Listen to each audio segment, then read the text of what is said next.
मीनाक्षी और आज हम देखने वाले कि भाई कैसे इंडियन मीडिया शॉक्ड हो गई कि जब पाकिस्तान ने पूरे वर्ल्ड को वर्ल्ड वॉर 3 से सीज फायर करवाई थी। और यार मुझे वो टाइम याद है जब है ना पहली बार जब ये चीज़ हुई थी ईरान और यूएस के बीच, जो कोई कुछ नहीं कर पाया वो पाकिस्तान ने किया था। मुझे वो ट्वीट ना अभी भी याद आ रहा है जब है ना उसने ट्रंप ने एक्चुअली ट्वीट किया था कि स्पेशली शहबाज शरीफ का नाम लेके उनने ट्वीट किया था कि भाई ऐसा ऐसा हुआ है। और उस मोमेंट पे तो मुझे बहुत ही अच्छा लगा था ये सब सुन के।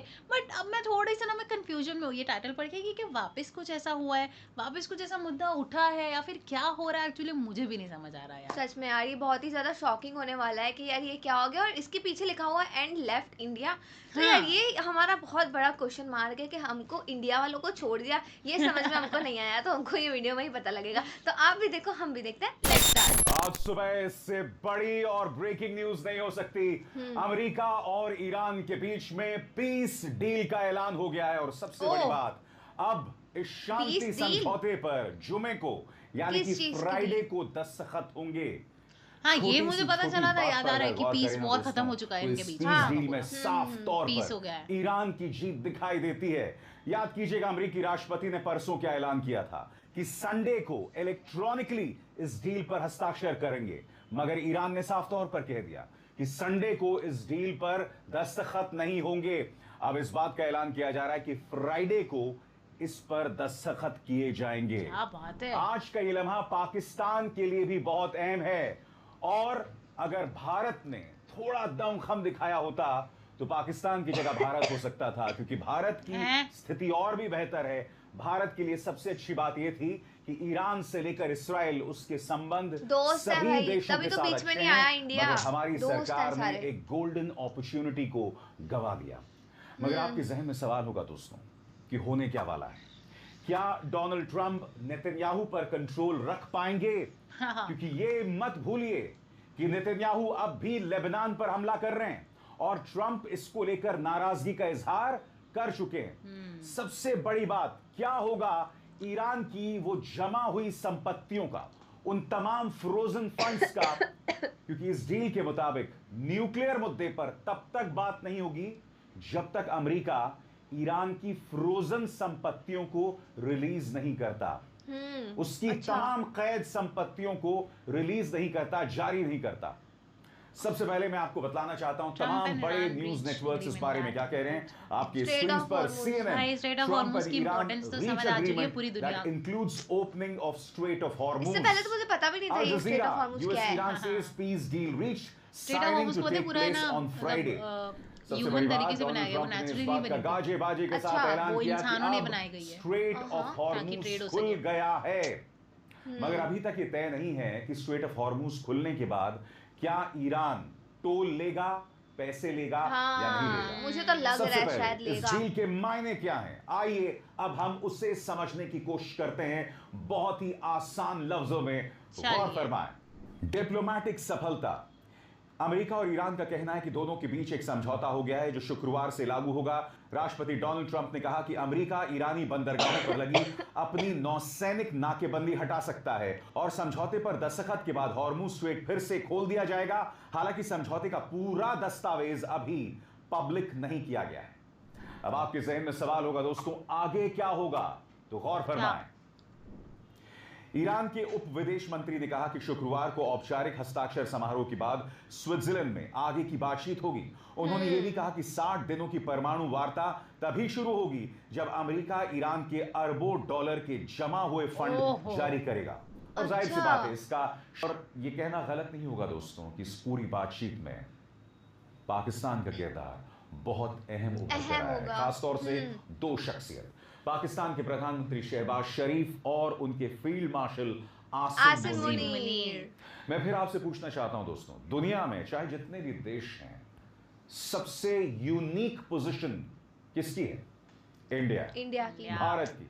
क्यों? क्योंकि हमारे ताल्लुकात इस्राइल से भी बेहतर रहे हैं और ईरान से भी बेहतर रहे हैं। मगर प्रधानमंत्री नरेंद्र मोदी ने इस जंग की शुरुआत से ही खुद को इस्राइल के करीब बताया। बावजूद इसके फादरलैंड।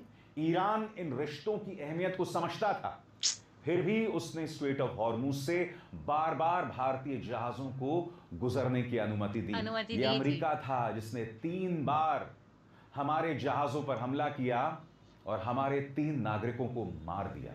हमारे 3 नाविकों को मार दिया। यह अमेरिका था जिसने टॉर्पीडो के जरिए इंडियन ओशन पर हमला किया, जिसमें एक ईरानी जहाज पर उसका टॉर्पीडो आकर लगता है और कम से कम 100 ईरानी मारे जाते हैं।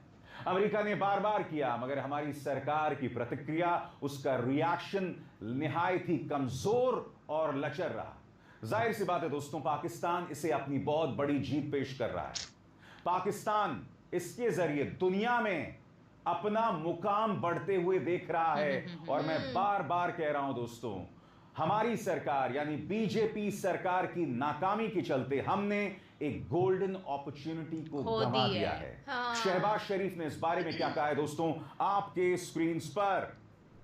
हम इस संघर्ष का कूटनीतिक समाधान खोजने के लिए अमेरिका और ईरान दोनों का शुक्रिया अदा करते हैं। हाँ। साथ ही इस मीडिएशन प्रयास में हमारे भाइयों कतर के लीडरशिप का भी दिल से आभार व्यक्त करते हैं, जिनके सहयोग से यह समझौता संभव हो पाया। मैं विशेष तौर से सऊदी अरब के दूरदर्शी लीडरशिप और तुर्की गणराज्य का भी धन्यवाद करना चाहता हूं, जिन्होंने इस प्रक्रिया में महत्वपूर्ण योगदान दिया। अब जबकि समझौता हो चुका है, मीडिएटर्स इस हफ्ते कई बैठकों का आयोजन करेंगे। ये शुरुआती चर्चाएं, टेक्निकल बातचीत और ऑफिशियल दस्तखत समारोह की नींव तैयार करेगी। दोस्तों, शहबाज शरीफ क्या कह रहे हैं? वो तुर्की का धन्यवाद कर रहे हैं, वो तमाम मध्य पूर्व देशों का धन्यवाद कर रहे हैं, यानी कि पाकिस्तान न सिर्फ अमेरिका के सामने बल्कि मिडिल ईस्ट में भी अपने मुकाम को बढ़ाने की कोशिश कर रहा है। बहरहाल भारत ने, जैसा मैं बार बार कह रहा हूं, एक गोल्डन अपॉर्चुनिटी को गवा दिया, मगर उसका दोष सिर्फ और सिर्फ हमारी फॉरेन मिनिस्ट्री और इस सरकार की सोच पर थोपा जा सकता है। अब यह समझना बहुत जरूरी हो जाता है कि ये जो पीस डील हुआ है, हाँ। क्या ईरान पर वाकई कोई दबाव था? और उससे क्या भी बड़ी कोई बात, प्रेशर एक्चुअल में नेतन्याहू था? का क्या होगा? इन दोनों सवालों का अब मैं जवाब देने जा रहा हूं। सबसे पहले, क्या वाकई ईरान पर प्रेशर था? क्योंकि हम जो इस डील में देख रहे हैं, साफ तौर पर इसका एक एक पहलू ईरान के पक्ष में जाता हुआ दिख रहा है। गौर फरमान ने सीज फायर की घोषणा की थी, तब इसराइल ने ईरान पर हमले रोक दिए थे, लेकिन लेबनान पर हमले बढ़ा दिए थे। जब पाकिस्तान ने जोर देकर कहा कि लेबनान भी सीज फायर का हिस्सा है, तो ट्रंप ने समझौते की शर्तें बदलकर लेबनान को उससे बाहर कर दिया था। चिंता यह है कि कहीं इस बार भी ट्रंप ऐसा ना करे। हमदी ने कहा कि इसराइल में तेहरान के साथ ऐसे समझौते का काफी विरोध है। उनके मुताबिक नेतन्याहू ने आज लेबनान पर हमला करके इस समझौते को पटरी से उतारने की कोशिश भी की। उन्होंने कहा कि उनकी सबसे बड़ी चिंता यह है, यार ये जो बात उन्होंने बोली है ना कि यार इंडिया ने एक बहुत बड़ी अपॉर्चुनिटी लूज करी है, जहाँ पे पाकिस्तान है अभी वहाँ पे इंडिया हो सकता था। पर मुझे लगता है कि इंडिया ना ये शायद कदम मुश्किल ही है उठाते, क्योंकि जो सीज फायर वो करते तो इधर से फंस जाते, उधर से भी फंस जाते। मतलब अगर यहाँ पे जो इंडिया है ना वो ऐसे मतलब थोड़ा क्वाइट होकर खड़ा है ना, वही जो है हमारे लिए बेटर है, क्योंकि दोस्तियाँ इतनी गहरी हैं। तो और पाकिस्तान का जो है ना अमेरिका के साथ थोड़ा ऊपर नीचे चल रहा है, हाँ डामाडोल चलता रहता है। तो पाकिस्तान ने अगर ये चीज़ किया ना तो वो ग्लोबल लेवल पे हाईलाइट हुआ है। हम शायद लाइक हमारे प्राइम मिनिस्टर या इंडिया अगर कुछ करता ना यार, तो हमारे ना बहुत ज़्यादा क्रिटिसिज्म हो जाता। भाई यार, मतलब वो होता है ना, तुम दो नाव में सवार होके चल रहे हो, अब तुम उसमें भी एक पैर इधर एक पैर इधर, वो वाली बात हो गई। इसकी तरफ जाते तो यहाँ पे हम लोग को कॉन्सिक्वेंसेस फेस करने पड़ते। यूएस के साथ होते तो वहाँ पे कॉन्सिक्वेंसेस फेस करने पड़ते। और रही बात यार इस चीज़ की, तो मतलब पाकिस्तान ने पहले भी इतना अच्छा कमाल करके दिखाया था और अब भी वही हुआ है। और मैं तो भाई बहुत ज़्यादा खुश हूँ कि फाइनली ये पीस डील जो है वो साइन हुई है। इतने वक्त से हम ये चीज़ चलती आ रही है, हम ये देख रहे हैं सब क्या हुआ था, कितना नुकसान, कितना डिस्ट्रक्शन हुआ है इन सब चीज़ों को लेके। अब फाइनली हम उस पेज पे आ गए कि कहीं ना कहीं हर जगह अब शांति ही होगी। तो आपको ये वीडियो कैसी लगी हमारे कमेंट सेक्शन में ज़रूर बताएगा। वैसे लाइक करते रहिए, शेयर करते रहिए और सब्सक्राइब करिए। बाय।